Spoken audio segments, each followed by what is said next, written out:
looking at storyboarding, and let's just jump right into it. Here's a storyboard template. There are roughly 16 rectangles about the size of your thumb. That's why they're called thumbnails. And they each represent, more or less, for me, anywhere between 1 to 3 seconds in my final animation. So I'm going to think about how I'm going to set up my shots in relationship to the story. Now the story, if we were to look at an example, here is Lovely Land of Laos. I did this just for myself because I wasn't, really concerned about other people looking at it, because I needed it just in my head to put it down into paper. So this is a really quick way to make sure that the story makes sense visually, because you can then pitch it, all right, to people, your friends, your parents, whoever, and then ask them, hey, does this make sense? Oftentimes you don't need to be there to show them this. They should be able to just look at it, and it's almost like a comic strip. So here we have a lot of things happening. It have a lot of arrows, and it's an important thing to note. The arrows do two things. One, they move the camera, so you can go zoom in or out, or they move objects or characters. And that is really why we want to make sure we have a drawing every 1 to 2 or 3 seconds, because if there's a change in that shot, then it needs to be drawn in. And so if the character changes reaction, there needs to be drawn for that. If the character runs off the screen, then you may not need it. All you need is an arrow, and you're good. So in the short film, you saw Touch Free, and I'm going to show you the storyboards. I have a bit of a drawing background, so I was able to draw them because I was trying to get some money. I did end up getting some money, put together a grant, and that's why these are super detailed.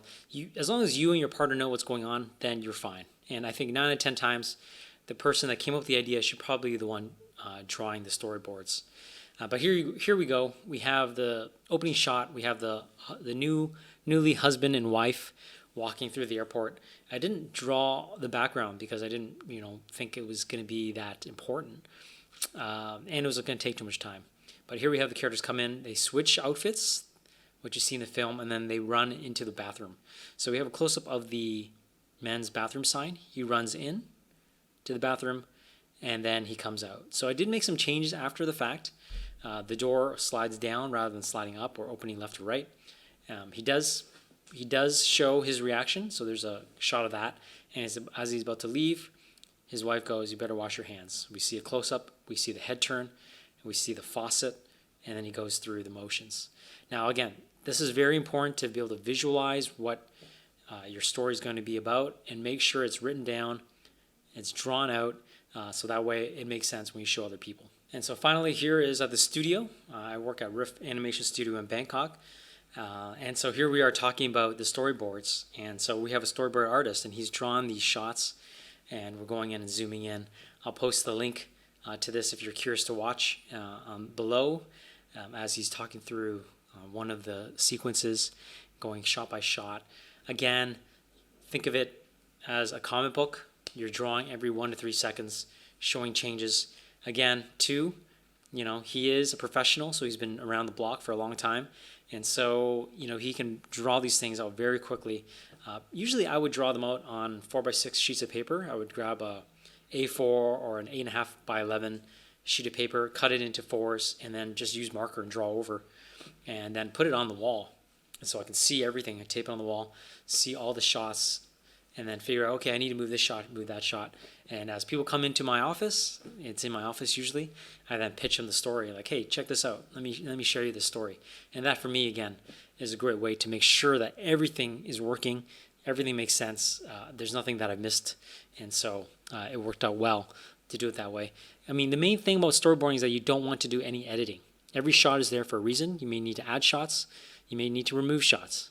But the general idea is that you do not want to cut out animation after it's already been animated, because when I was talking to one of the founders of DreamWorks, he said that 1 minute of animation costs about $1 million. So they rarely want to cut $1 million, because it's like burning $1 million or cutting a minute. And so this is really important, that there is not a lot of editing. There might be some in the animatic stage, which we'll talk about later, but for the most part, this is the way things are done. And if you think of it this way, if your short film is going to be about a minute, you're going to need at least 20 drawings, so 1 every 3 seconds, and you may need more. For me, I average roughly 1 shot is about 3.5 seconds long. Most of my films, run between 3 to 4 minutes, and most of my films also have anywhere between 50 to 60 shots. So you do the math, and that's how they average out. Some shots could be 7 or 8 seconds, other shots could be less. So that's something to think about. Anyways, that's all I got for you in this video. Hopefully you found it interesting, and start drawing.